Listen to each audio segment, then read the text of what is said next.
So, another big one worth talking about is my relationship with my menstrual cycle. And this is something that I barely remember even learning about at school. I don't know about you guys. And it wasn't celebrated or revered, when I was younger. And that was the norm back then. But the level of disconnection that I had with my body because of my eating disorders all played into me being very disconnected from myself as a woman, and having respect for myself as a woman growing up.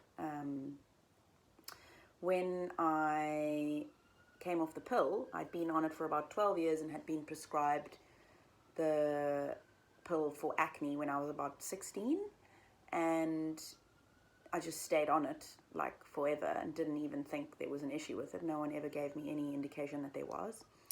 And I got to a point when I was in London, actually, so that's 2011. I think it was about 12 to 13 years in total that I was on the pill, maybe a bit longer. When I got to London and started thinking about, maybe it's a good time that I come off, because maybe I want to have children soon. I just kind of stopped taking them and didn't even have any consideration for what kind of impact that would have on my body, because no one had told me what could happen. And basically, when you take the pill to suppress symptoms and then you come off the pill, the symptoms come back tenfold. So I got really bad acne and probably a lot of compounded anxiety and depression, because your hormones are all over the show because you've been suppressing the natural production of them for over a decade. And thankfully at that point I was already kind of in relationship with a lot of holistic practitioners, and then I think I was recommended to go and see an acupuncturist. And this is quite an interesting point, actually, because I was working with a teacher at the time, a mentor, Paul Taylor, and my skin was really bad. And I remember asking him about it, and I said, I've done everything. I changed, my diet was so good, well, probably because I just wasn't eating any sugar, but there were probably aspects of it that weren't so good. Besides the point. And I had made peace with the fact that I had this acne, and I had this whole narrative running going, oh no, I just need to love myself despite the acne. And he was like, no, that's bullshit. You're allowed to want to change the acne. If it doesn't make you feel good, why? Okay, cool. It's a cool little anecdote. Love yourself despite the acne. That's cool. But it was that's a actually really great example of self-punishing spirituality or self-punishing self-help, where it's oh, there's this thing that I'm really struggling with, but I must just accept it and be okay with it because that makes me love and light and spiritual. Bullshit. And he put me in touch with an acupuncturist, and it totally changed my life. I think the treatment that she gave me was just balancing my hormones, and then she also gave me some homeopathy, and the acne cleared. And as you can see, these changes are happening because I'm investing in myself. Just side note. And then what followed was, actually it was also Paul Taylor. How amazing. I'm only realizing this now, that the man that introduced me to my first book on menstrual cycle awareness, or the person that introduced me to my first book on menstrual cycle awareness, was a man. And I just think that's amazing. I'm so thankful to him. It's called Optimized Woman. Can't remember the author's name. It's quite Americanized, and I've read a lot of other good period and cycle related books since then that are a lot better, but it blew my mind. I was like, oh my God, there are 4 different phases in a cycle. This is me in my 30s, for God's sake, or just before turning 30. I don't know, somewhere around there. And I'm realizing this about my body, getting to understand my hormones. And I started tracking them. I started writing period or cycle journals.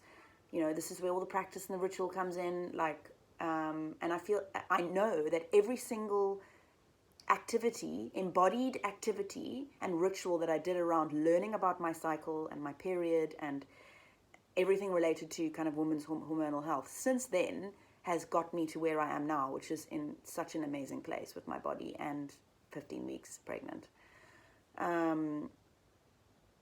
Because I started getting to know my cycle, and then I fell pregnant and had these 2 miscarriages, which were like absolutely devastating. But still, the amount of healing that happened through those traumas is astounding. And I'm at a place now where I can completely be at peace with them and understand their place in my life and understand what they taught me and understand the level of awareness that all of that stuff that was happening to me and that was being brought to the surface was just being brought to the surface so that I could look at it and get better and heal and change, make changes. And boy, oh boy, the podcasts. And then I started seeing naturopaths, and I had rituals, and I started using a moon cup. This is years ago. I started getting to know my blood, doing rituals with my blood, like all this stuff is all been part of a consistent practice that I've been doing now for a number of years since Paul introduced me to that book and since I came off the pill. And that's a huge change. And I feel like I say that in every single video, but I'm grateful for the people that have influenced me. There are so many incredible women that are now speaking out about this and trying to empower women so that they have more information about their body so that we can make better choices for ourselves. Because at the end of the day, what we're doing is just completely relying on the medical system and not even using any of our own intuition because we have no information. And we can actually make choices for ourselves. We don't have to listen to every single person that has a medical degree. And I'm not saying don't listen to doctors because it's a good idea to do that baseline.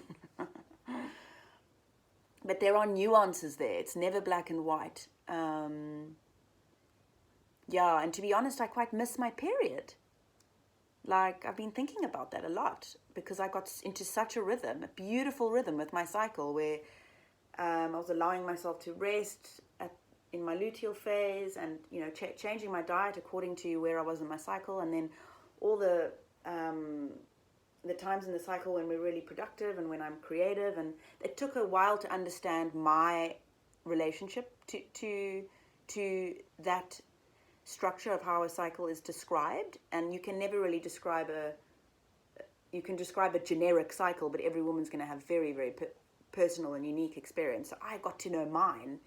Initially it was oh, now I'm in this stage, and now I'm in this stage, and now I'm in this stage, and this is how it's supposed to look.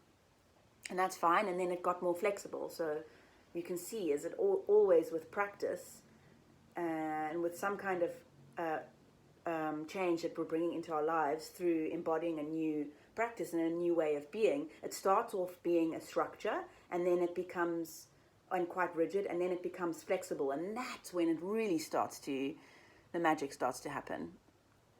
So God bless menstrual cycle awareness and what it has done for me. And if you're not on board with it yet, get on board. You can write me an email about it and we can chat.